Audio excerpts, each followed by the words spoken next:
Then under leader opposition for no ground direct. One was the Chinese. It was center. Put it was the back center. Can at some source. And it is also any. Yeah, I don't know and it is also any. Put in the opposite and it's not PF. Nothing compared to 2 days in the and it is also any. And it is and that don't go it is. You can now go back to this. But none of the fire was in on the bubble. Not to end up with a backup, a strong backup. Yagasimba. And the data agreement in one or data backup now. Agreement in Oya Chuakanika. But the agreement, the Machina Fombora Nika. Sina any production. Zimbabwe. Sina any benefit to Zimbabwe the citizen. Zinaitwa kuita na Mnangagwa anashika nanda sasa. And it is on end. Inini okutaura yachokwadi. Handingatomboiti leader we-opposition party. Ndiwege vanhu vachichanyi vakita chokutanga chandakada kuitira leader. Ndakaitira kuita leader wokudefenda integrity ne-life yama-citizen nenyika. Hakuna nyika dzomunoti dzine development dzisina varungu. Black and white and mixed people and Chinese. Even in China, you can find the white people in China. You can find the black people in China. You can find the Chinese in America. You can find the black people in America. You can find the Japanese in America. That's why those countries are developing. Because of the agreement of the leadership. What a nonsense they do go on the name of Zimbabwe. Nonsense. About my leader, that's how one of what's in munyika. Ndakuwana kutiza nyika. Kana wafunga kuda kuita opposition party of Zimbabwe. You have a bloodshed in your head. Not for the opposition. For the opposition of ZANU-PF. Opposing ZANU-PF. You have to kill them. And the ZANU-PF chandanda nokuudza icho kwadi. Chikadzvanya chaiko kusaidira avo kudai. Havati kana 2 days vari papower. What I see myself. ZANU-PF. Kuvadzvanya chaiko zvokuti. Kuvadzvanya. Havati 2 days vari mupower. Kule. Nemi maZimbabwe. That's why vachizama nzira dzokukupisira dzimba dzokukuputira dzimba kuti munyarare.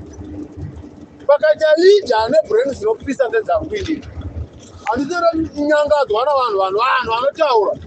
Kufa kwangu inini. Ndadefenda inini. Right. Kufa kwangu inini. Vazukuru vangu vachazoberekwa. Vane legacy integrity yemabasa takaita okudefenda nyika. Zvinotenderwa izvo. ZANU-PF haisi yokutaura kuti tinoda kuzota stay away munhu afana kuenda kubasa. Vanofana kungokaruka putizarira. And uchida kunena Britain, American, German and what to asking for help to remove ZANU-PF. Nobody will have to know you. Kutora passport yako otoende. Unotaura nawo. Then unosvika utaura. Wavako ikoko. Vokuona wavako. And there is no way. Yavanga kuita. Yavanga ngogona kuita ndekungototisa chete. Ndechokutisa. And unova declare time nenguva. Kuti by such time unofana kunge mafara. ine masoja iwaya kana pakaenda munhu anomusoro unopita kuopposition anoona zvebloodshed zvatakaita inini masoja ose anopandukira zanopiwa masoja ose iwawo munoona vanopandukira zanopiwa vanouya kusaidi reopposition vakawana munhu anoda kutungamirira opposition. That is the useless story to say, hey, we don't want to have a bloodshed in Zimbabwe. But the people they are ruling Zimbabwe, they have a bloodshed from 1980 until today, 2025, 2023, April. They have a bloodshed on their head. Now what are you fucking talking about? About you don't want a bloodshed, but people they are killed. They are killed because they don't like the system. What are they rule Zimbabwe with?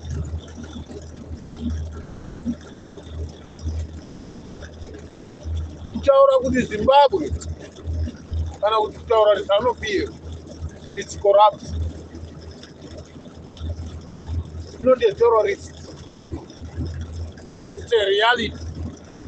ZANU-PF, it's corrupt. It's corrupt. You have to understand what I'm saying now.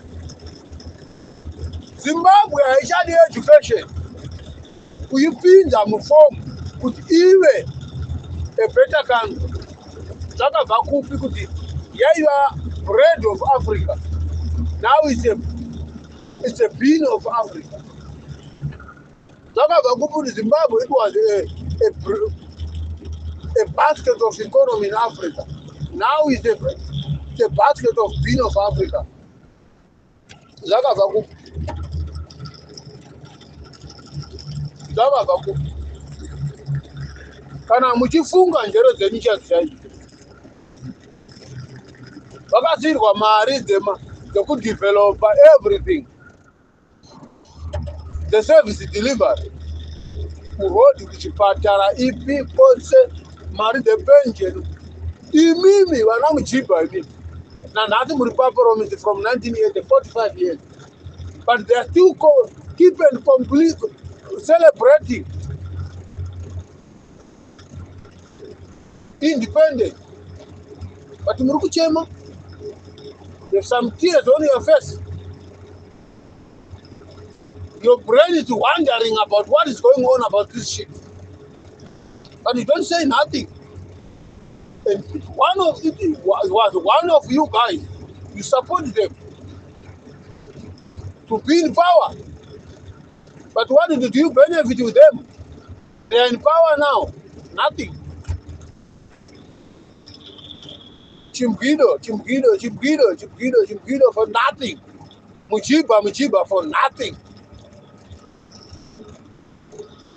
Vamwe vanyizhe zvinhu vakagurwa makumbo muhondio havagoni kufamba. Vamwe vakatosvika pakufa nourema.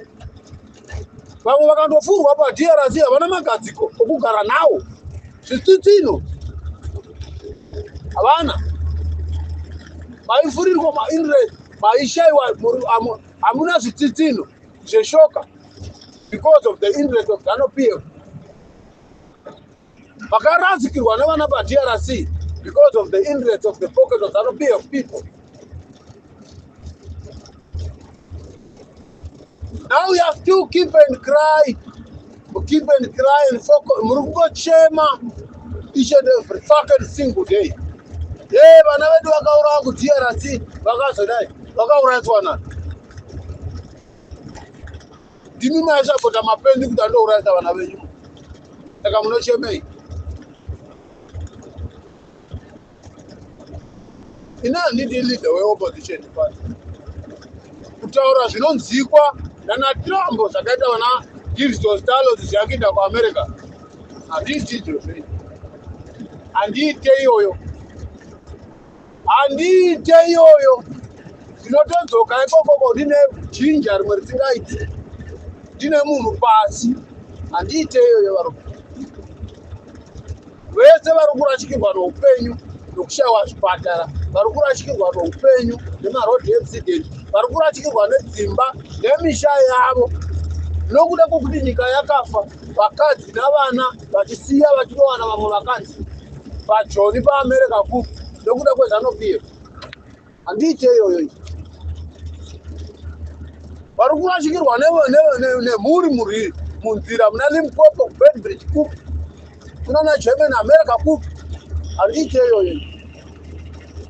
Vese vari kutondirwa handiti iyoyo. Kuna hama dziri kufa, dziri kutadza kushayiwa mishonga. Kuita one theater the whole fucking Zimbabwe inoshanda munyika. Nyika yakanga ichinzi yanga ine ikonomi yanga yakanaka. Zvakabva kupika inezvi nyika yava rava saga renyika nokuda kweZANU-PF.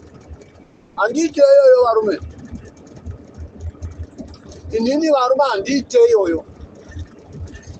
Ini ndikaona mukana wekuenda mberi kutungamirirai ZANU-PF vanopera. Handiti iyoyo. Apo ndikukuudza chokwadi, ini rangu rababa vangu vari pasi kudai. Handiti iyoyo. Handinamati nonsense. Pachokwadi changu kudai. Handinamati nonsense.